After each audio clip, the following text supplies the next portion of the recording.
Hi friends, मैं हूं ममता और आप सभी का स्वागत है मेरे चैनल लीगल अवेयरनेस के फ्रेश एपिसोड में। तो दोस्तों, अभी हाल ही में आपने पेपर में पढ़ा होगा या न्यूज़पेपर में टीवी में सुना होगा कि सुप्रीम कोर्ट ने आर्य समाज द्वारा जारी किए हुए सर्टिफिकेट के बारे में क्या वर्डिक्ट दिया है। तो आज का मेरा वीडियो इसी बारे में है। तो शुरू करते हैं अपना आज का वीडियो। जिसने जिसने भी वो सुप्रीम कोर्ट के उस वर्डिक्ट के बारे में या उस रिमार्क्स के बारे में पढ़ा है कि क्या आर्य समाज द्वारा जारी किया गया सर्टिफिकेट वैलिड होता है या नहीं होता है, तो ये सवाल बहुत लोगों के मन में गूंज रहा होगा और लोग जानना चाहते होंगे कि अब आगे क्या होगा, या जिन्होंने आर्य समाज मंदिर में शादी करी है उनका अब क्या होगा। तो दोस्तों, आज के इस वीडियो में हम चर्चा करेंगे सुप्रीम कोर्ट द्वारा दिए गए इसी रिमार्क्स पर। तो सबसे पहला जो आज का ये सवाल है कि क्या आर्य समाज द्वारा जारी किए गए शादी के सर्टिफिकेट वैध है या अवैध है। ये सवाल बहुत सारे लोगों के मन में चल रहा होगा, क्योंकि सुप्रीम कोर्ट ने कहा है कि आर्य समाज मंदिर को शादी का सर्टिफिकेट जारी करने का अधिकार इसने दिया है। इसलिए ये सवाल आज बहुत लोगों के मन में चल रहा है। सबसे पहले आपको वो मामला जानना होगा जिस मामले में सुप्रीम कोर्ट ने कहा है कि आर्य समाज को शादी का सर्टिफिकेट जारी करने का अधिकार किसने दिया है। तो देखते हैं ये मामला क्या है। हुआ यूं कि एक कपल जिसने आर्य समाज मंदिर में शादी किया और शादी के बाद लड़की ने लड़के पर यह आरोप लगाया कि उसके साथ बलात्कार किया गया है, जबरदस्ती कागजों पे दस्तखत करवाए गए हैं और उसके बाद आर्य समाज मंदिर में शादी करी गई है। और इस मामले के तहत लड़के के ऊपर एफआईआर दर्ज हो जाती है और लड़का और उसके परिवार वाले बेल के लिए जाते हैं, तो निचली अदालत में यह लड़के या बेल खारिज कर दी जाती है। आप पहले ये भी बताते हैं कि लड़के के ऊपर कौन कौन से इस मामले में आईपीसी के कौन कौन से सेक्शन लगे हैं। तो हम देखते हैं क्या क्या आईपीसी के तहत कौन कौन सी धाराएं लगी हैं। तो जो सबसे पहली धारा है वो लगी है आईपीसी का सेक्शन 363, 366, 384, 376 2N और पॉक्सो एक्ट के तहत सेक्शन 5L6। तो आपने देखा कि इन गंभीर धाराओं में लड़के के ऊपर ये एफआईआर दर्ज हो जाती है, इसलिए निचली अदालत से उसकी बेल को खारिज कर दिया जाता है। अब लड़के और उसके परिवार वाले बेल के लिए सुप्रीम कोर्ट आते हैं। सुप्रीम कोर्ट में डबल बेंच इसकी सुनवाई कर रही थी, जिसमें जस्टिस अजय रस्तोगी और जस्टिस बीवी नागराज की डबल बेंच के नीचे इस मामले की सुनवाई हो रही थी। जब लड़के के पक्ष के वकील ने कहा कि लड़की मेजर है यानी कि बालिग है और इन दोनों ने आर्य समाज मंदिर में शादी करी है, यानी कि लड़की नाबालिग नहीं है, तब सुप्रीम कोर्ट की इस डबल बेंच ने कहा कि आर्य समाज मंदिर को यह अधिकार किसने दिया कि वह शादी के सर्टिफिकेट जारी करे। और तभी से यह मामला एक इशू बन गया है, क्योंकि सुप्रीम कोर्ट की डबल बेंच ने ऐसा कहा है। सुप्रीम कोर्ट की डबल बेंच ने कहा कि आर्य समाज को किसने अधिकार दिया कि वह शादी का सर्टिफिकेट जारी करे। आप इस मामले में हम देखते हैं दो तीन खास बातें।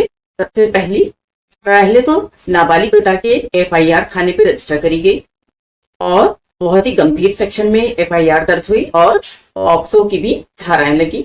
दूसरा, जब मामला सुप्रीम कोर्ट पहुंचा तो वहां सुप्रीम कोर्ट की डबल बेंच ने कहा कि आर्य समाज मंदिर को यह अधिकार किसने दिया कि वह शादी के सर्टिफिकेट जारी करे।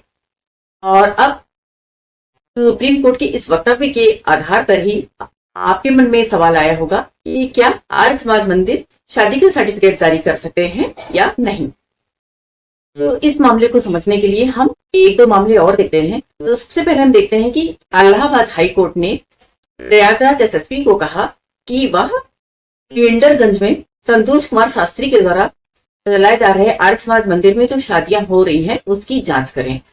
उसकी खासकर जांच उसकी कार्य प्रणाली की करें कि यदि वहां वास्तव में शादियां हो रही हैं या केवल सर्टिफिकेट ही जारी किए जा रहे हैं।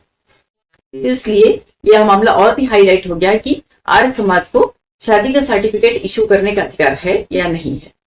और इसी प्रकार एमपी हाई कोर्ट के भी एक मामले में आर्य समाज मंदिर में शादी करने के मुद्दे पर सवाल उठाया और कहा कि आर्य समाज मंदिर को शादी कराने का अधिकार नहीं है। यदि ऐसा कोई यदि आर्य समाज मंदिर को शादियां करानी ही है तो वह स्पेशल मैरिज एक्ट के तहत शादी करवाएं।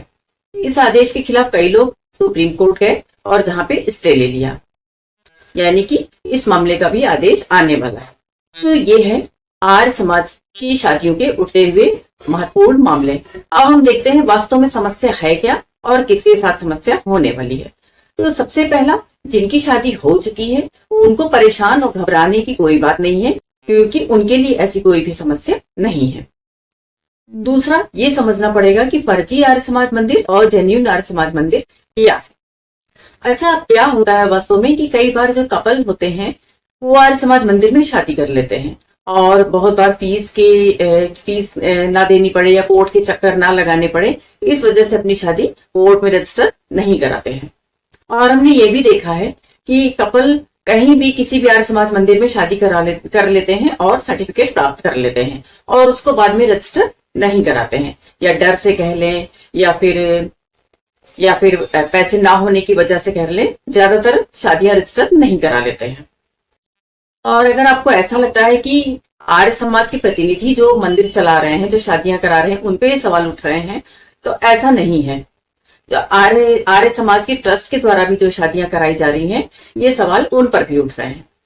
अच्छा, अब हम देखते हैं कि यह शादी वैध कब हो जाती है। अगर आपने आर्य समाज मंदिर में शादी किया, सर्टिफिकेट लिया और उन सब दस्तावेज के आधार पर आपने अपनी शादी रजिस्ट्रार ऑफिस में रजिस्टर करा ली, यानी कि कोर्ट मैरिज कर ली, कोर्ट से सर्टिफिकेट ले लिया और कोर्ट ने आपके एविडेंस देखे, फोटो वगैरह देख के उस पर अपनी मुहर लगा दी और शादी को एक्सेप्ट कर लिया और अपना एक सर्टिफिकेट इशू कर लिया, तब कोई भी प्रॉब्लम नहीं है और आपकी शादी वैध होती है, वैध मानी जाएगी।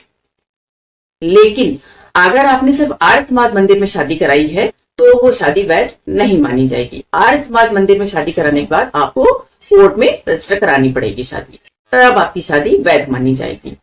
तो मुद्दा ये है कि इस खबर से डरना घबराना नहीं है, बस ये ध्यान रखना है कि यदि हम ऐसी शादी कर रहे हैं तो हम उसको कोर्ट में रजिस्टर जरूर करा लें।